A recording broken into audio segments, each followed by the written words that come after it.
새벽부터 안개가 짙게 내려앉았던 어느 겨울 아침. 고속도로 위에서 벌어진 한순간의 참혹한 충돌은 많은 사람들의 일상을 순식간에 혼란 속으로 몰아넣었다. 그 중심에는 가수 김용빈이 있었다. 한때 무대 위 가장 밝은 미소로 불리던 그는 그날 이후 완전히 다른 삶의 문턱에 서게 됐다. 그리고 그가 직접 밝힌 단 한 가지 진실. 그 진실은 많은 이들조차 예상하지 못했던 충격적인 내용이었다. 본지는 사고 발생 72시간 후 입수한 현장 주변 CCTV 목격자 증언, 구조대 기록, 그리고 김용빈 본인의 회고를 토대로 그날 아침의 모든 전말을 세밀하게 복원했다. 이 기사는 단순한 사고 기록을 넘어 한 사람의 인생이 바닥부터 흔들린 순간과 그 속에서 피어난 기적 같은 깨달음을 담고 있다. 김용빈은 새벽 일찍 일어나 스케줄을 위해 지방으로 이동하고 있었다. 함께 이동 중이던 매니저는 그날은 유난히 조용하고 말수도 적었다고 회상했다. 차 안 블랙박스 음성에는 김용빈의 낮은 목소리가 남아 있었다. 오늘 뭔가 이상하게 조심해야 할 것 같아요. 그는 이유를 설명하지 않았다. 단지 이상하게 마음이 불안하다고만 말했다고 한다. 이 짧은 말이 몇 시간 뒤 벌어질 일의 전조였다는 사실을 그 누구도 몰랐다. 고속도로 5차선 구간은 이날따라 평소보다 훨씬 더 안개가 짙었다. 시야는 30m 남짓. 운전자들은 경적도 비상등도 제대로 보이지 않는 상태에서 본능에 의존해 차를 움직여야 했다. 그때 반대편 2차선에서 갑자기 속도를 올린 차량 한 대가 위험하게 꺾이기 시작했다. 사고 현장에 있던 첫 번째 목격자는 이렇게 말했다. 멀리서 헤드라이트 2개가 미친 듯이 흔들리는 게 보였어요. 그 차가 곧장 김용빈 씨 차량 쪽으로 향하는 걸 보면서 큰일 났다는 생각밖에 없었죠. 매니저는 비명을 질렀다. 형 오른쪽으로. 하지만 다음 순간 모든 것이 비명 파편 그리고 충격음 속으로 빠져들었다. 공식 발표에 따르면 충돌은 1.71초 만에 일어났다. 김용빈 차량은 오른쪽으로 피했지만 난폭하게 돌진한 차량이 그대로 측면을 들이받았다. 차량은 2바퀴를 굴러 도로 옆 가드레일에 처박힌 차에 멈춰섰다. 운전자와 김용빈 모두 큰 충격을 받았으며 블랙박스에는 사고 순간의 끔찍한 충돌음과 함께 짧은 음성이 기록되어 있었다. 아, 괜찮아요, 매니저님. 좀 다시. 네. 충격으로 몸을 제대로 가누지도 못하면서 자신보다 매니저를 먼저 챙기려는 그의 목소리였다. 사고 발생 후 구조대가 도착하기까지 약 5분 30초가 걸렸다. 그 시간 동안 김용빈은 깨진 앞유리 틈으로 차가운 공기가 쏟아져 들어오는 가운데 매니저의 손을 잡고 이렇게 말했다고 한다. 잠깐만, 조금만 버티면 돼요. 우리가 이겨요. 그는 본인이 부상을 입었음에도 매니저에게 의식을 잃지 말라고 계속 말했으며 이 순간을 지켜본 한 목격자는 눈물을 터뜨리며 말했다. 자기 몸이 피로 물들었는데도 계속 매니저를 부르더라고요. 정말 사람의 진심이 보였어요. 가해 차량 운전자는 사고 직후 구조되어 경찰 조사에서 이렇게 진술한 것으로 알려졌다. 안개 때문에 앞이 안 보였어요. 정신이 없는 상태였고 그 전에 무슨 일이 있었는지는 기억이 잘. 그러나 목격자들은 서로 다른 주장을 내놓았다. 그 차 사고 직전 급가속했어요.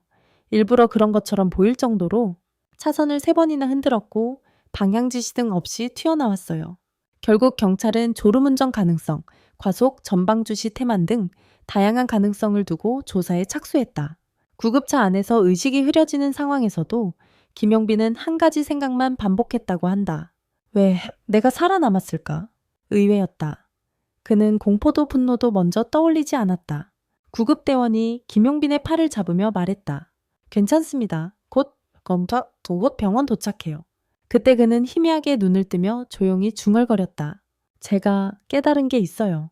구조대원은 그 말의 의미를 알 수 없었다. 하지만 그 진실은 며칠 뒤 그가 병실에서 직접 털어놓으며 세상에 알려지게 된다. 침대에서 겨우 일어난 그는 기자단과 스태프 앞에서 짧은 침묵 끝에 이런 말을 남겼다. 사고 순간 제일 먼저 떠오른 건 제가 가진 것들이 아니라 제가 지키지 못한 사람들이었다는 겁니다. 그는 이어 이렇게 말했다. 제가 깨달은 진실은 단 하나입니다. 저는 혼자가 아니고 누군가에게 꼭 필요한 사람이라는 것. 그래서 이제는 제 주변 사람들을 더 지키며 살고 싶어요.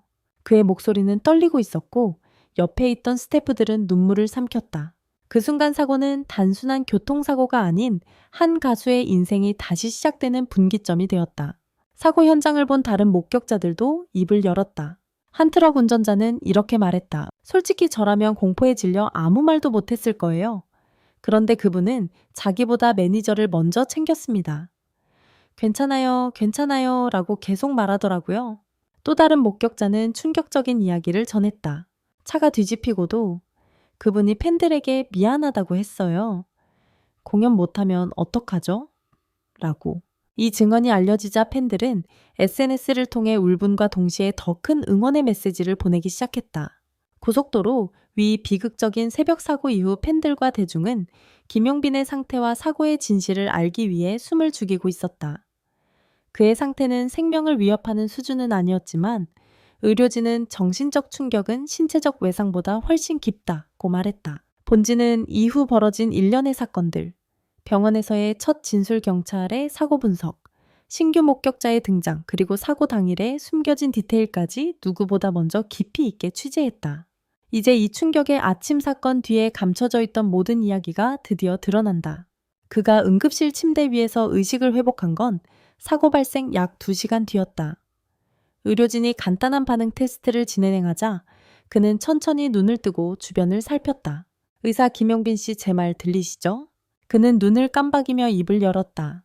죄송합니다. 매니저는 괜찮나요? 이 한마디에 의료진은 물론 그 자리에 있던 스태프들도 숨을 삼켰다. 본인의 부상보다 매니저의 상태를 먼저 걱정한 것이다. 스태프는 울먹이며 말했다.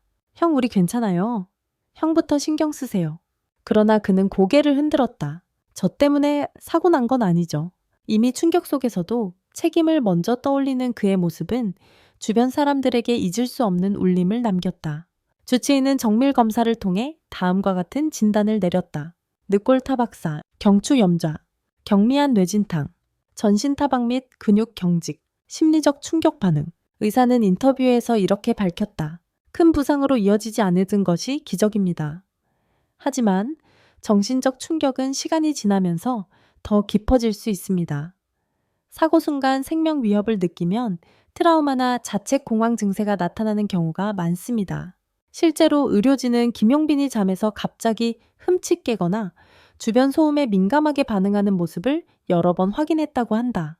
경찰은 블랙박스 데이터를 분석한 뒤 사고 원인은 단순한 졸음운전이 아니라고 결론 내렸다. 1. 반대편 차량의 비정상적인 궤도. 차량은 약 7초 동안 차선을 휘청거리다 갑자기 가속했다. 2. 충돌 직전 1.3초간 급가속 기록. 일반 졸음운전에서는 급가속보다 감속이 발생하는 경우가 훨씬 더 많다. 3. 목격자들은 모두 동일하게 진술. 그 차 제정신처럼 보이지 않았다. 불어 돌진한 듯한 느낌이었다. 경찰은 차량 결함 가능성, 음주 약물 검사, 사고 직전 운전자 상태 등을 추가 조사 중이라고 밝혔다. 사고 발생 닷새째 되던 날 새로운 목격자가 등장했다. 그는 20분 뒤에서 선호 사고 차량을 직접 봤다고 주장했다. 그의 증언은 충격적이었다. 사고 직전 그 차량 운전자가 핸들을 꽉 쥔 채 고개를 좌우로 크게 흔들었어요. 마치 몸을 지탱 못하는 것처럼. 그리고 갑자기 앞쪽으로 고개가 떨어지면서 차가 미친 듯이 돌진하기 시작했습니다. 이에 대해 사고 전문가는 이렇게 말했다.